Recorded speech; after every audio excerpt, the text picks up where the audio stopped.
Მშვიდობისა კიდევ ერთხელ თქვენ ყურებთ კურიერს 9 საათზე. 2025 წელი მთავრობის ხდომაზე შეაჯამა პრემიერ-მინისტრმა ირაკლი ყობახიძემ მთავარი აქცენტი სტაბილურობაზე გააკეთა და აღნიშნა, რომ ხელისუფლების ამოცანა როგორც ეკონომიკური, ისე პოლიტიკური პროცესების სტაბილიზაცია. პრემიერმა ისაუბრა ქვეყანაში მიმდინარე სხვა პოლიტიკურ პროცესებზეც. მისი თქმით, სარეულობის მცდელობებს სხვადასხვა ჯგუფებისგან სახელმწიფო ეფექტიანად და ჰუმანურად გაუმკლავდა. წლის მთავარ მიღწევად კი პრემიერმა მართვის სისტემის გაუმჯობესება დაასახელა. შეიძლება თავმად ითქვას, რომ მიმდინარე წელს თვისებრივად გაუმჯობესდა მთავრობის მუშაობის ხარისხი, მათ შორის სწორედ საკადრო ცვლილებების შედეგად. ჩვენ არაერთი ცვლილება განვახორციელებთ იმისათვის, რომ მთავრობა იყოს მაქსიმალურად გამჭვირვალე, ანგარიშვალდებული და ეფექტიანი. მინდა შეგახსენოთ ყველას კიდევ ერთხელ, რომ მთავრობის ყველა აქტი არის, უკრებრივ ყველა აქტი არის გამჭვირვალე, რაც ქმნის ძალიან კარგ პირობას იმისათვის, რომ ჩვენ თავად ვევიზრუნოთ მუდმივად ჩვენი საქმიანობის ხარისხის გაუმჯობესებაზე. ასევე სხვადასხვა მიმართულებით ჩვენ აღკვეთეთ არასწორი პრაქტიკა. მათ შორის ეს ეხება ქონების პირდაპირ წესით პრივატიზაციის პრაქტიკას, რაც პრაქტიკულად მთლიანად არის დასრულებული და ეს ბუნებრივია ისახება ჩვენი საქმიანობის ეფექტიანობაზე და ერთ-ერთი მიზეზი, რატომაც ჩვენ მოახერხეთ პრივატიზაციის გეგმის დიდი გადაჭრობების შესრულება არის სწორედ ეს, რომ პრაქტიკულად ყველა ქონებრივი ობიექტი გამოდიოდა აუქციონზე და ეს აძლევდა სახელმწიფოს მაქსიმალური მოგების მიღების შესაძლებლობას პრივატიზაციის თითოეული აქტიდან, რაც არის ბუნებრივია ძალიან მნიშვნელოვანი. ასევე რაც შეეხება ტენდერებს, შესყიდვებს, აქაც პრაქტიკა გახდა თავიდან ბოლომდე გამჭვირვალე, მათ შორის შეიქმნა შესაბამისი ელექტრონული პლატფორმა, რა თქმა უნდა, ესეც უზრუნველყოფს კორუფციის მაქსიმალურად აღმოფხვრას და მთავრობის საქმიანობის ეფექტიანობის მუდმივ გაუმჯობესებას. ცალკე მინდა გამოვყო მთავრობის ადმინისტრაციის ეფექტიანობის დეპარტამენტის მუშაობა, რომელიც იყო ძალიან წარმატებული, თქვენ იცით, რომ ეს დეპარტამენტი შეიქმნა ცოტა ხნის წინ. თუმცა მიუხედავად საქმიანობის მცირე დროისა, დეპარტამენტს აქვს უკვე ძალიან სერიოზული შედეგები, მიღწევები. კერძოდ, მთლიანობაში დეპარტამენტის საქმიანობის შედეგად სახელმწიფომ დაზოგა 292 მილიონი ლარი. ეს დაიზოგა მონიტორინგისა და საკონსულტაციო საქმიანობიდან მიღებული ეკონომიის შედეგად. ასევე ჩვენ შევამცირეთ თვისებრივად სპეცწესით განხორციელებული შესყიდვების მოცულობა, რამაც მოგვცა ასევე სერიოზული ეკონომია. ასევე უარი ითქვა მთელ რიგ დაუსაბუთებელ შესყიდვებზე, რამაც მოგვცა ასევე დაახლოებით 100 მილიონი ლარის ეკონომია ცალკე აღებული. მთლიანობაში დეპარტამენტის საქმიანობა იყო მიმდინარე წელს ძალიან წარმატებული და რა თქმა უნდა, ასეთივე წარმატებით გაგრძელდება ამ დეპარტამენტის საქმიანობაც მომავალში. განსაკუთრებულად გამოვყოფდი სამართალდამცავ უწყებებში განხორციელებულ ცვლილებებს. თქვენ იცით, რომ საკადრო კუთხითაც პრაქტიკულად ყველა მიმართულებით შეიცვალა ხელმძღვანელობა, ყავს ახალი ხელმძღვანელობა შინაგანსაკუთრებათა სამინისტროში, ასევე სახელმწიფო საფრთხების სამსახურში, პროკურატურაში, სხვა სამართალდამცავ უწყებებში და მან ხელი შეუწყო ჩვენი საქმიანობის ეფექტიანობის ამაღლებას, რაც აისახა სხვადასხვა მიმართულებაზე, მათ შორის დანაშაულის წინააღმდეგ ბრძოლის სხვადასხვა მიმართულებაზე. წლის ბოლო მთავრობის ხდომაზე პრემიერმა ყურადღება ეკონომიკურ ზრდაზეც გაამახვილა და მიღწეული წარმატებისთვის ეკონომიკურ გუნდს მადლობა გადაუხადა. მთავრობის მეთაურმა აქცენტი ბიუჯეტის შემოსავლების 100%-ზე მეტით ზრდასა და საგარეო ვალის შემცირებაზე გააკეთა. აღნიშნა სახელმწიფო სტრუქტურებში განხორციელებული არაერთი ცვლილება, ასევე განათლების რეფორმა. ჩვენ წლის ბოლოსთვის ვახერხებთ შთამბეჭდავი შედეგების მიღწევას. 10 თვის მონაცემებით, როგორც მოგეხსენებათ, ეკონომიკური ზრდა არის 7.6% და წლის ბოლოსაც გავლა დაახლოებით ამ მაჩვენებელზე, რაც აღემატება საერთაშორისო სავალუტო ფონდის კორექტირებულ გაზრდულ პროგნოზსაც კი. ბუნებრივია, ეს არის ეკონომიკური გუნდის ეფექტიანი საქმიანობის შედეგი და დიდ თქვენგანს მადლობა ამისათვის მინდა გადაგიხადოთ. პირველად გადასდება ჩვენი ეკონომიკა 100 მილიარდ დოლარს და მიაღწევს დაახლოებით 104 მილიარდ დოლარს.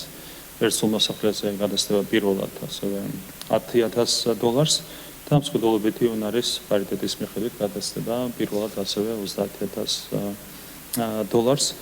ბუნებრივია ეკონომიკის ზრდა მთლიანობაში აისახება ქვეყნის ეკონომიკური პოზიციების გაძლიერებაზე, ასევე თუნდაც პოლიტიკური პოზიციების გაძლიერებაზე და რასთავარია ეს ყველაფერი აისახება ჩვენი მოსახლეობის სოციალური მდგომარეობის გაუმჯობესებაზე. 100%-ზე მეტი შესრულდა ნაერთი ბიუჯეტის და ასევე სახელმწიფო ბიუჯეტის შემოსავლების ნაწილი. რა თქმა უნდა, ეს არის ძალიან მნიშვნელოვანი შედეგი.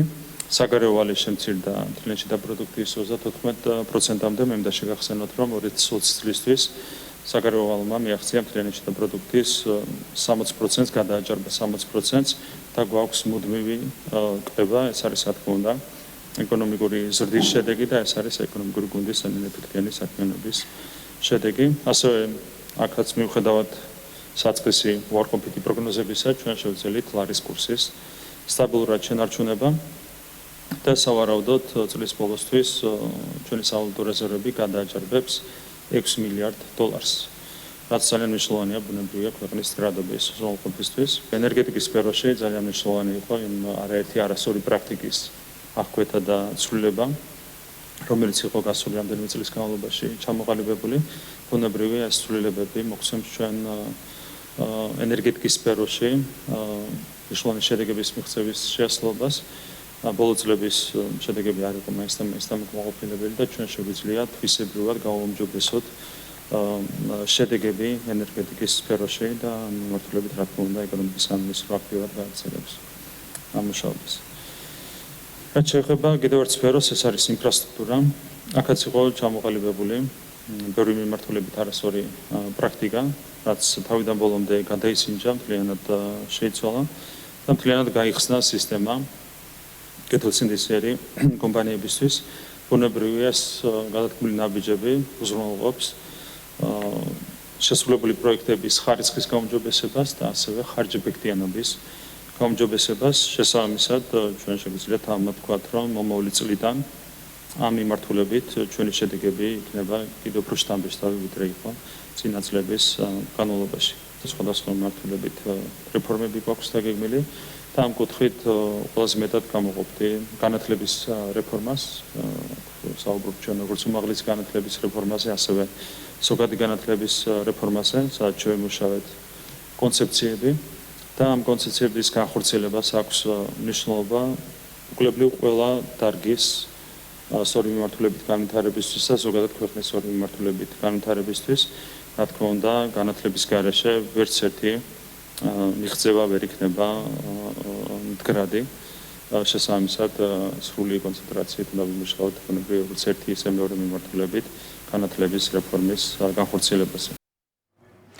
მსოფლიო ბანკის რეიტინგში ბიზნესისთვის მზაობა საქართველოს პირველ 4-ში. საპატიო პოზიციას ქვეყანა კორეასთან, სინგაპურთან და ესტონეთთან ერთად იკავებს.